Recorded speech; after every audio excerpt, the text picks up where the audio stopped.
You are listening to Confessions of a Counselor podcast. Here we will talk all things mental health in bite-sized chunks. Hello and welcome to Confessions of a Counselor. I'm your host, Janice, and in today's episode, I thought we would continue to follow the theme of neurodiversity and start to talk about navigating acceptance around neurodiversity and what that can mean for you or for my clients who are kind of on that journey of discussing how to come to terms with that diagnosis.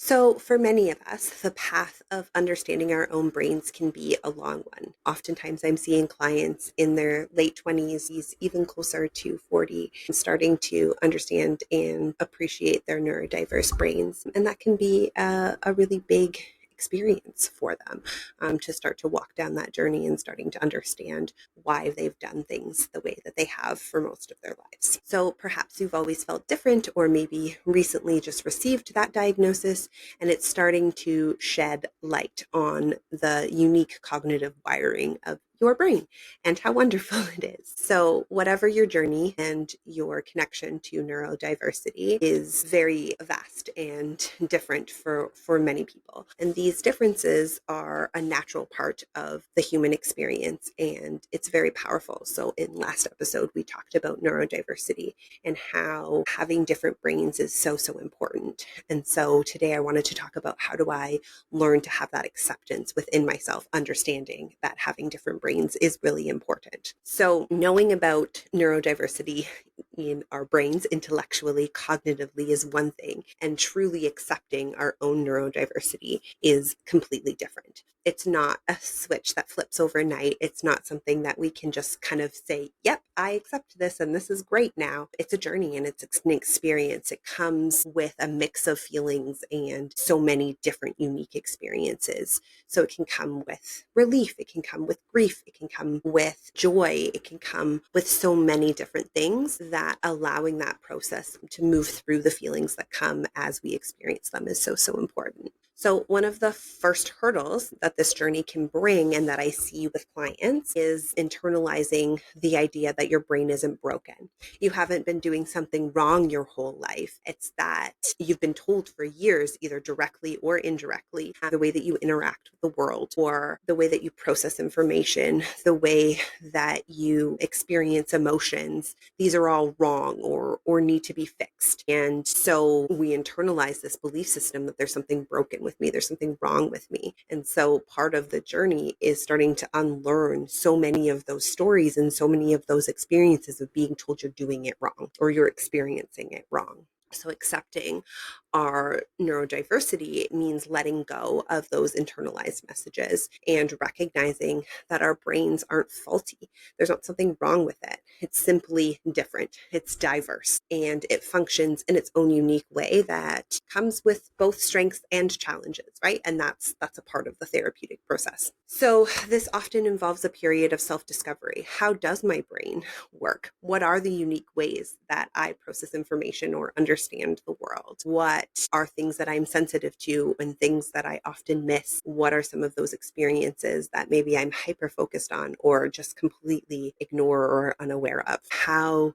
do I learn best? How do I communicate best? How do I regulate my emotions in a way that works for me? This isn't about figuring out what are the deficits and focusing on that, but it's about understanding that operating system, that how does my brain work? How do I function in the world so that I can highlight both the strengths and the challenges that come with this different operating system. So when I understand how my brain functions, as we talk about in so many different episodes, then I can work with it instead of against it, right? So when I understand why something is happening, when I understand the function of something, then I know what to do with it.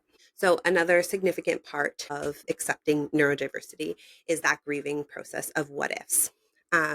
You might have to grieve the life that you thought that you were going to have or the person that you thought you were going to be. You might have to grieve the misunderstandings and the wish I had known sooners. And that's why I did this thing all along. And I was told that it was wrong, and really starting to process some of those hurts and pains that have happened because you were told you were doing something wrong when in fact that was just the way that your brain functions. And so this grief is so valid and part of that experience of acceptance. So allowing yourself to feel it and moving through it rather than trying to push it or avoid it. So as you move through this process, you'll discover that there's also incredible strengths that come with neurodiversity, right? A neurodiverse brain does that perhaps a neurotypical brain does not. And so finding these unique perspectives and the innovative thinking and the deep empathy and the incredible focus that can come with a lot of the understandings and labels of neurodiversity. What are the unique things that you bring to the world? What are the ways that I can embrace how my brain operates? Perhaps even things I was told that I was doing wrong that in fact are a strength that I can offer. So how can I learn about them and celebrate them and start to embrace how I work as a neurodivergent person versus masking and trying to fit into the world around me? So finally, acceptance also means advocating for ourselves and setting boundaries for ourselves and for the environment that we're living in when we start to say, hey, I need something different, or hey, I'm going to do something different because of the way that I experience the world. So it means communicating our needs with others, and that can be accommodations or asking for things. And it can also just mean I'm going to show up differently, right? I'm going to put on noise canceling headphones because the world feels too loud, or I'm going to do a journal brain dump before I go to bed to help take out all of those thoughts. I'm going to bring a fidget something with me, right? I'm going to say, I don't understand what you're saying. Can you repeat your question in a different way, right? These are all ways that I can advocate for myself depending on what your needs are in that moment. So learning our unique needs rather than constantly trying to fit into this mold and the masking that we've learned to do for so long. So navigating this process of accepting neurodiversity is brave, right? It takes courage and it can be empowering, but it can also be exhausting. So it's about embracing who we are and how we're showing up and recognizing that even though your brain is quote unquote different, it's worthy, it's important, and I'm glad it's here. So building ways to help that brain thrive and bring that diversity to the world.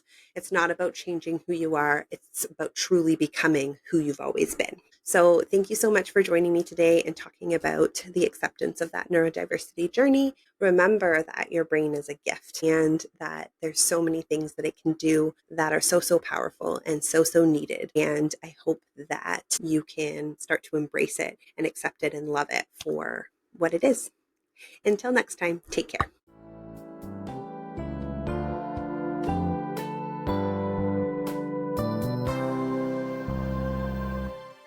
I hope you enjoyed today's episode. Confessions of a Counselor podcast is available anywhere you like to listen to your podcasts on Apple and Android. New episodes are released every Friday. If you enjoyed today's episode, please join the conversation. Leave a review or subscribe to the podcast hosted on Spotify. You can find all these details on janicelyons.com. Until next time, take care.